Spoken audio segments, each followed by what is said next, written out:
Finally panipuri దగ్గరకు వచ్చేసినాము. చూడండి,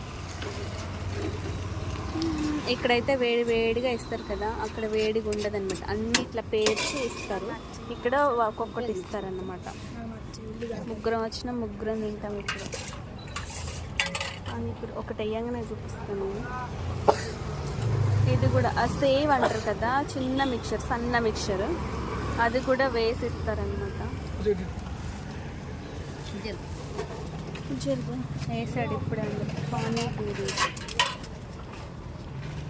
బింద మీద బింద ఒక్కటే నీళ్ళు వంపేసి తింటా.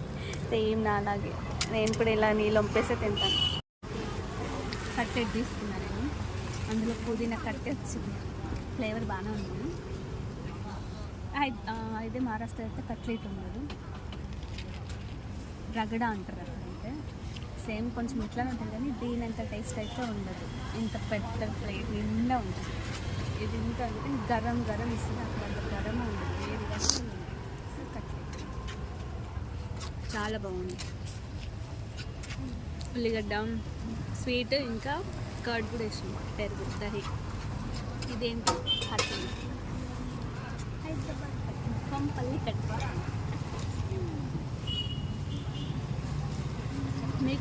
మీకు ఎవరు పానీపూరి ఇష్టమా, కట్లెట్ ఇష్టమా నాకు కామెంట్ చేయండి.